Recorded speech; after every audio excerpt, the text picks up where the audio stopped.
holding an AR-15, surrounded by the people she loved most. And in that moment, she had learned the most important lesson of all. Being strong enough to protect others and being vulnerable enough to love deeply aren't contradictions. They're the same courage, expressed in different ways. The bride who saved 180 lives became the wife who understood that real strength comes not from hiding who you are, but from having the courage to be everything you are, all at once. Thanks for watching. If you like this video, you can subscribe to see more incredible stories like this one. Green eyes that sparkled with the kind of mischief that made drill sergeants nervous. She looked like she belonged in a college sorority, not in the cockpit of an AH-64 Apache attack helicopter. For 18 months, she had been stationed at Forward Operating Base Blackhawk, a remote military installation in a mountainous region where tensions ran high and airspace violations happened daily. The base served as a critical strategic position, monitoring enemy movements and providing air support for ground operations across a disputed territory that had seen conflict for decades. Daisy was the youngest pilot at the base, the only female pilot in her squadron, and according to most of her fellow aviators, the person least likely to survive actual combat. They called her Wildflower behind her back, a nickname that was supposed to reflect her delicate appearance and presumably fragile constitution. What they didn't know was that Daisy Mitchell had been flying since she was 12 years old, had logged more simulator hours than pilots twice her age, and possessed an intuitive understanding of aerial combat that bordered on supernatural. Her father, Colonel Robert Mitchell, had been a helicopter pilot in 3 different conflicts before retiring to become a civilian flight instructor. Every weekend of Daisy's childhood had been spent at small airfields, learning to read weather patterns, understand engine mechanics, and develop the kind of reflexes that separated good pilots from dead pilots. "Flying isn't about the machine, Daisy," her father would tell her during those long afternoons in cockpits of various aircraft. "It's about becoming the machine. When you stop thinking about what the helicopter can do and start feeling what it needs to do, that's when you become dangerous." But Daisy had learned more than just flying from her father. She had learned tactical thinking, situational awareness, and the kind of aggressive mindset that treated every flight as a potential combat mission. While other kids were playing video games, Daisy was studying aerial combat maneuvers, weapon systems, and the psychology of air-to-air warfare. Her military training had been exemplary. Top of her class in flight school, perfect scores on weapons qualifications, and instructor recommendations that used words like exceptional, natural, and destined for greatness. But none of that mattered to the veteran pilots who saw a young woman who looked like she should be teaching kindergarten, not flying attack helicopters. The morning of September 23rd started like every other morning at FA Blackhawk. Daisy was in the hangar at 0530. Performing pre-flight inspections on her Apache, tail number 77 Alpha. The aircraft was her pride and joy, a fully loaded AH-64D longbow Apache equipped with Hellfire missiles, 30mm chain gun, and the most advanced targeting systems the military had ever deployed. She knew every bolt, wire, and component in that machine. She had personally overseen every maintenance procedure, supervised every weapons load, and spent countless hours fine-tuning the avionics to respond to her specific flying style. Apache 7-7 Alpha wasn't just her assigned aircraft, it was an extension of her own nervous system. The mission briefing at 0600 was routine: reconnaissance patrol along the eastern border, intelligence gathering on enemy troop movements, and close air support for any ground units that might need assistance. Expected flight time, 4 hours. Expected enemy contact, minimal. "Mitchell," called Major Thompson, the squadron commander, as pilots filed out of the briefing room, "I want you to stay close to home today. Don't go looking for trouble." "Yes, sir," Daisy replied, with the kind of respectful tone that managed to sound both compliant and completely non-committal. As she walked toward her Apache, Sergeant Williams, the chief mechanic, fell into step beside her. "You know, Lieutenant, the Major's just looking out for you. Some of these enemy pilots have been flying combat missions since before you were born." "I appreciate the concern, Sergeant," Daisy said, pulling on her flight helmet, but I've been preparing for this my whole life. Williams helped her through the final pre-flight checks, his experienced hands moving with the practiced efficiency of someone who had kept aircraft flying in combat zones for over 15 years. Just remember, ma'am, in aerial combat, there's no such thing as a fair fight. If you find yourself in trouble, don't try to be a hero. Call for backup and get out of there. Copy that, Sergeant, Daisy said, settling into the pilot's seat and beginning her engine start sequence. But what if backup is 20 minutes away and trouble is right now? Williams grinned despite himself. Then I guess we find out if all that simulator time was worth anything. At 0645 hours, Apache 7-7 Alpha lifted off from FOB Blackhawk, its twin General Electric turboshaft engines producing the distinctive whop-whop sound that had become synonymous with American air power around the world. Daisy felt the familiar rush of adrenaline that came with every takeoff, the moment when tons of machinery and weapons became an extension of her own will.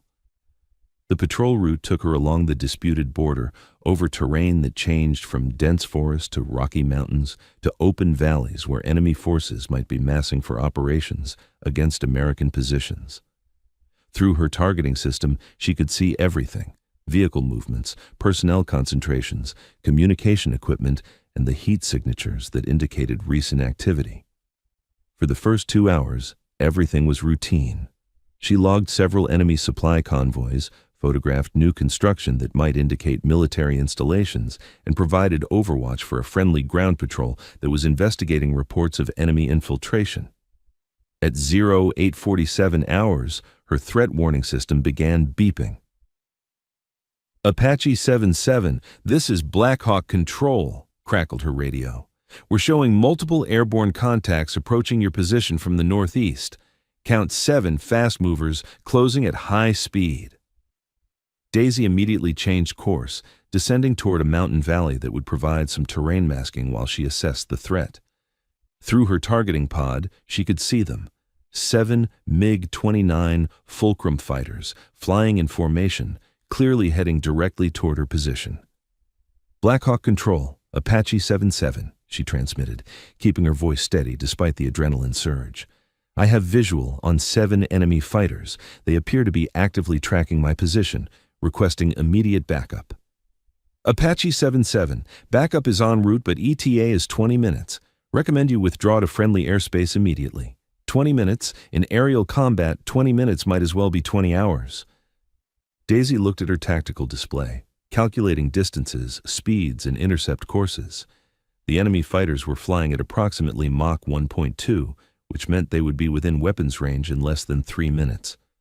Her Apache, loaded with weapons and flying at maximum speed, could manage maybe 190 miles per hour. Simple mathematics. She couldn't outrun them, and she couldn't reach friendly airspace before they caught her. Blackhawk Control, Apache 7-7, she transmitted. Withdrawal is not possible. Enemy fighters will intercept before I can reach friendly lines. I'm going defensive. A long pause, then. Apache 7-7, are you sure? You're outnumbered 7-1, and they have significant speed and altitude advantage. Daisy looked at her weapons display. 8 Hellfire missiles, 1,200 rounds of 30mm ammunition, and the most sophisticated targeting system ever mounted on a helicopter. She also had something the enemy pilots didn't have: 18 years of preparation for exactly this moment. Blackhawk Control, I'm sure, she replied. Apache 7-7 is going weapons hot. Have you ever faced a moment when everything you'd trained for your entire life came down to the next few minutes? Sometimes the most important test is the one you never expected to take. The 7 MiG-29s approached in a classic attack formation, 2 flights of 3 aircraft each, with the 7th fighter hanging back as a command element. They were flying with the confidence of pilots who believed they were engaging a helpless transport helicopter that had wandered into the wrong airspace. Through intercepted radio communications, Daisy could hear their chatter. Target acquired. 1 Apache helicopter, no escort. This should be over quickly. They had made their first tactical error. They were underestimating their opponent. Daisy descended to treetop level, using the mountainous terrain to break radar lock and complicate their attack geometry. An Apache helicopter flying nap of the Earth was incredibly difficult to track, even for advanced fighter aircraft. She was essentially invisible until the moment she chose to reveal herself. The lead MiG-29 dove toward her last known position, pilot confident that he was about to score an easy kill against a defenseless helicopter. He never saw the Hellfire missile that rose from the trees like a guided lightning bolt, tracking his heat signature with lethal precision. The first enemy fighter exploded at 8:47 hours, 23 seconds. "What the hell was that?" shouted one of the other pilots over the radio. "That helicopter just shot down Victor." Daisy was already moving, her Apache skimming through valleys and around mountain peaks, using terrain masking to avoid the remaining 6 fighters while she lined up her next shot. The enemy pilots were now spread out looking for her, but they were looking in the wrong places. She popped up from behind a ridgeline, acquired the second MiG-29 with her targeting system, and fired another Hellfire missile before disappearing back into the terrain. The second fighter went down at 8:47 hours, 51 seconds. "Where is she?" the enemy flight leader was shouting. "I can't get a lock on her." "She's using the mountains," replied another pilot. "We need to coordinate our attacks. But coordination requires communication, and communication requires predictable flight patterns." Daisy had been monitoring their radio frequency since the engagement began, listening to their tactical discussions and anticipating their movements. When the third and fourth MiG-29s attempted to bracket her position with a coordinated attack, she was already 3 kilometers away, rising from a different valley with 2 more Hellfire missiles ready to fire. Both missiles found their targets within seconds of each other. 2 more enemy fighters disappeared in balls of flame and debris. 4 down, 3 to go. The remaining enemy pilots were no longer confident. Their radio chatter had changed from casual professionalism to desperate tactical coordination. They were facing something they had never encountered before, a helicopter pilot who fought like a fighter pilot, but with the tactical advantages of a ground-hugging missile platform. "This is impossible," one of them transmitted. "A helicopter can't fight like this." "It's not the helicopter," replied the flight leader grimly. "It's the pilot." The 5th MiG-29 tried a high-speed diving attack, hoping to use superior velocity to overwhelm Daisy's defenses. Instead, he flew directly into a trap she had been preparing for the past 2 minutes. As he dove toward her position, she fired her 30mm chain gun in a continuous burst that filled the air with explosive rounds. At 400 rounds per minute, the M230 chain gun could destroy most aircraft with a single burst. The diving MiG-29 flew directly into a wall of high explosive ammunition and disintegrated instantly. 5 down, 2 to go. The 6th fighter attempted to engage her from maximum range, firing air-to-air missiles from several kilometers away. But missiles designed to target high-speed aircraft had trouble tracking a helicopter that could stop, hover, and change direction in ways that violated every assumption built into their guidance systems. Daisy simply dropped behind a mountain peak, let the enemy missiles harmlessly impact the terrain, then emerged from a completely different location with her final 2 Hellfire missiles. The 6th MiG-29 exploded at 849 hours, 12 seconds. The 7th and final enemy pilot found himself alone, his entire squadron eliminated, facing a helicopter pilot who had just accomplished something that military historians would study for decades to come. "Unknown Apache pilot," he transmitted on the emergency frequency, his voice shaking with disbelief. "This is Colonel Novak, 47th Fighter Regiment. I surrender." Daisy looked at her weapons display. She still had 1 Hellfire missile and over 800 rounds of 30mm ammunition. More importantly, she had the tactical advantage, and the enemy pilot was clearly demoralized. But surrender was surrender. "Colonel Novak," she replied calmly, "this is Lieutenant Daisy Mitchell, United States Army. You will proceed immediately to FOB Blackhawk and land according to my instructions. Any deviation from the prescribed flight path will be considered hostile action." "Understood, Lieutenant Mitchell. I will comply." As the final MiG-29 followed her Apache back toward friendly airspace, Daisy keyed her radio to report to base control. "Blackhawk Control, Apache 7-7. Go ahead, 7-7. 7 enemy fighters engaged, 6 enemy aircraft destroyed, 1 enemy pilot captured. Apache 7-7 is returning to base with prisoner in custody. No damage to friendly aircraft, no friendly casualties.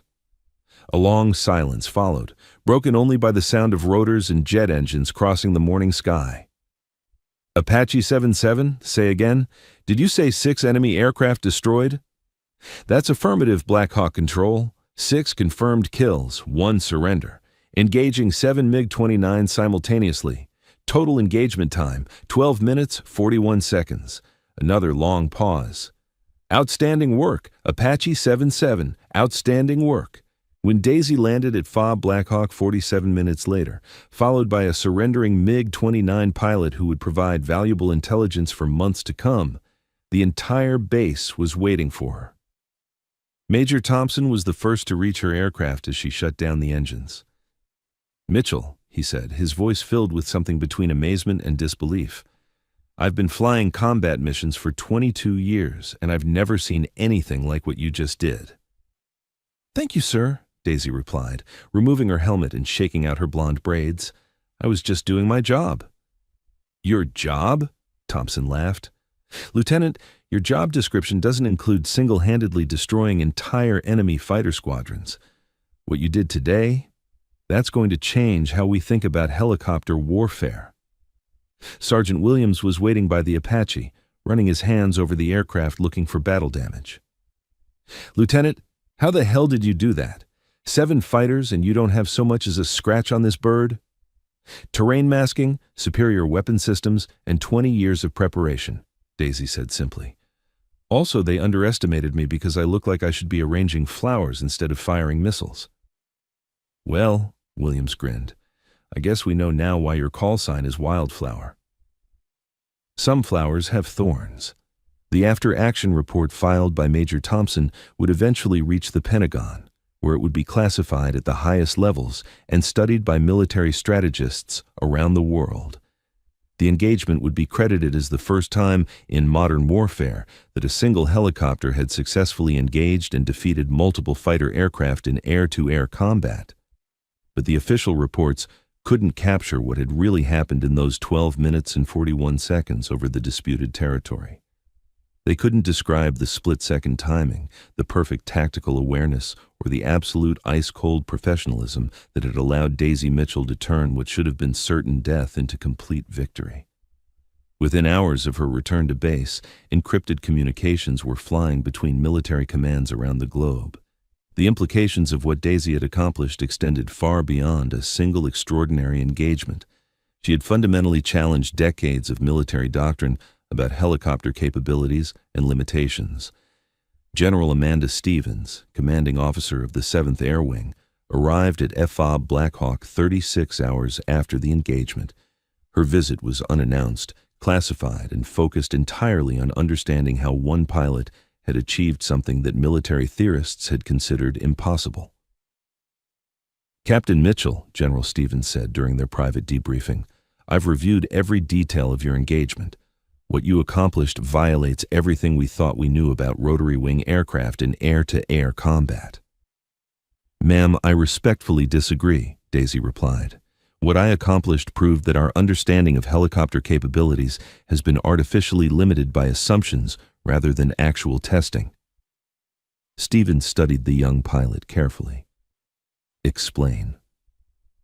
"We've always assumed that helicopters can't engage fighter aircraft because fighters are faster and more maneuverable. But that assumption ignores terrain masking, weapons technology, and tactical surprise. A helicopter that uses ground cover effectively becomes invisible to fighter radar until the moment it chooses to attack. And once you attack? Once you attack, you disappear again before the enemy can respond. Fighters are designed to engage targets in open airspace at high speeds. They're not optimized for hunting something that can hover behind a mountain, pop up long enough to fire a missile, then vanish back into terrain cover." General Stevens nodded slowly. "You turned their advantages into disadvantages."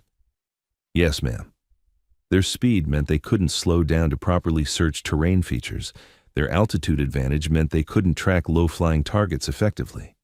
Their numbers meant they had to coordinate, which required predictable communication patterns that I could monitor and exploit. The conversation continued for 2 hours, with Daisy providing detailed tactical analysis of every decision she had made during the engagement. Her explanations revealed a level of strategic thinking that impressed even seasoned military commanders. But the most significant revelation came when General Stevens asked about her psychological state during the combat. "Were you afraid, Captain?" Daisy considered the question carefully. "No, ma'am. I was focused. Fear would have slowed down my decision-making process, and in aerial combat, hesitation equals death. I had trained for this scenario my entire life. When it finally happened, it felt like the most natural thing in the world." "And when you realized you were facing 7 enemy fighters simultaneously?" "I saw 7 separate problems that needed individual solutions. The fact that they were all happening at once just meant I needed to solve them quickly and efficiently." General Stevens recognized something in Daisy's response that marked the difference between good pilots and legendary ones: the ability to remain completely calm under impossible pressure and treat overwhelming odds as routine tactical challenges. 3 days later, Daisy received orders transferring her to a classified unit that specialized in developing new helicopter warfare tactics. The assignment came with a promotion to captain and access to experimental aircraft that officially didn't exist. Her new commanding officer was Colonel Diana Crawford, a woman who had read every classified report about the engagement and understood exactly what kind of pilot had been delivered to her unit. "Captain Mitchell," Crawford said during their first meeting, "what you accomplished was theoretically impossible according to every military manual ever written. Helicopters don't engage fighter aircraft in air-to-air combat and win." "With respect, ma'am," Daisy replied, "I think we need to rewrite those manuals." "That's exactly what we're going to do," Crawford smiled. "Your mission is to prove that what happened wasn't a fluke. We're going to develop tactics that allow attack helicopters to operate in contested airspace against superior numbers of enemy fighters." "Sounds like my kind of assignment, ma'am." "There's one more thing," Crawford added. "From now on, your call sign isn't Wildflower anymore. As of today, you're Ghost 7, after the 7 kills you scored in a single engagement." The new assignment took Daisy to a classified facility known only as Site Delta, where the military's most experimental aviation programs were developed and tested. Her fellow pilots were all volunteers who had been selected for exceptional skill, creativity, and willingness to push the boundaries of what aircraft could accomplish. Her first assignment was to develop training programs that would teach other helicopter pilots the tactics she had used during her engagement with the 7 MiG-29s. This proved more challenging than expected, because what Daisy had done instinctively needed to be broken down into teachable components. "The problem," she explained to Colonel Crawford during a planning session, "is that terrain masking isn't just about hiding behind mountains. It's about reading the landscape like a 3-dimensional chessboard, anticipating where enemies will look for you, and positioning yourself where they don't expect you to be." "Can that be taught?" "The techniques can be taught," Daisy said. "The intuition has to be developed through practice, lots of practice." Over the following months, Daisy worked with flight instructors to develop a curriculum that combined traditional helicopter tactics with fighter pilot mindset training. Students learned to think of their aircraft not as support vehicles, but as primary combat platforms capable of engaging any aerial threat. The psychological component was as important as the technical training. Most helicopter pilots had been conditioned to avoid fighter aircraft, to call for backup when threatened, to prioritize survival over engagement. Daisy's program taught them to think of fighter aircraft as targets rather than threats. "When you see 7 enemy fighters approaching," she would tell her students, "you shouldn't be thinking about how to escape. You should be thinking about how to position yourself for 7 clean shots." The training was intensive, dangerous, and unlike anything the military had ever attempted. Students learned to fly nap-of-the-earth routes at high speed, to use terrain features as tactical advantages, and to employ weapon systems in ways that manufacturers had never intended. More importantly, They learned to think like Daisy Mitchell, to see overwhelming odds as tactical opportunities, to treat impossible situations as routine problems, and to understand that the most dangerous pilot in any engagement is the one who refuses to accept that some fights can't be won. 6 months after beginning the program, Daisy was leading a squadron of specially trained Apache pilots who could engage fighter aircraft with confidence and effectiveness that revolutionized helicopter warfare. Her techniques were being taught at flight schools around the world, and her engagement over the disputed territory had become required study for all military aviators. But the most significant validation of her approach came during a classified exercise where her squadron of 4 Apache helicopters was tasked with defending a ground position against 12 enemy fighter aircraft in a simulated attack. Using the tactics Daisy had developed, her pilots eliminated all 12 attacking fighters without losing a single helicopter. The exercise results were so decisive that they were initially classified as unrealistic until independent observers confirmed that the techniques worked exactly as demonstrated. The enemy pilot she had captured, Colonel Novak, had provided valuable intelligence about enemy capabilities and tactics during his extensive debriefing. His insights into enemy thinking and operational procedures had helped refine the training program and identify additional tactical opportunities.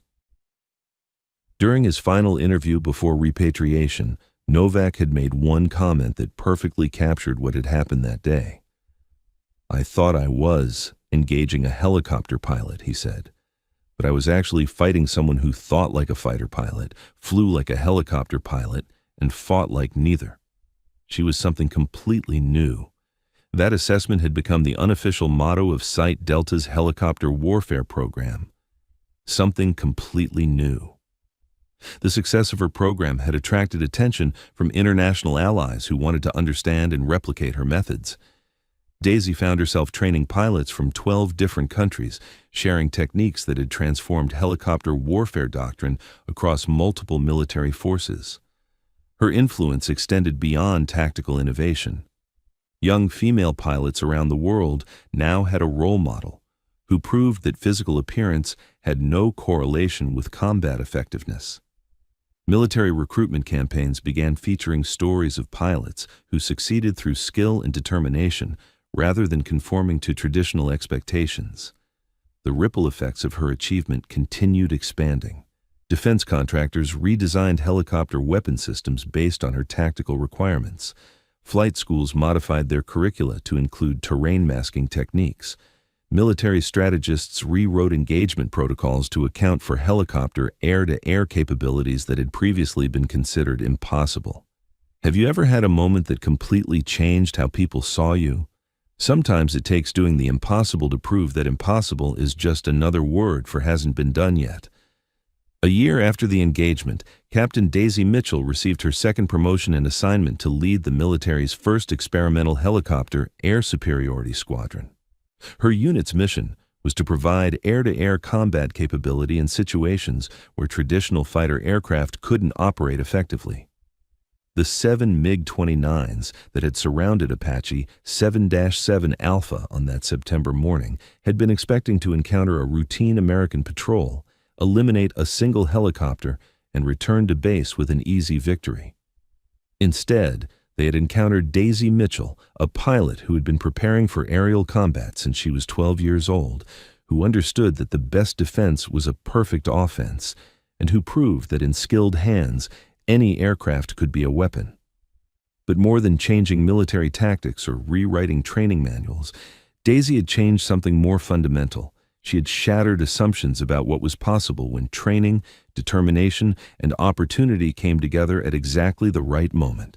The young woman who had been called Wildflower because she looked too delicate for combat had become Ghost 7 because she had made 7 enemy fighters disappear in less than 13 minutes.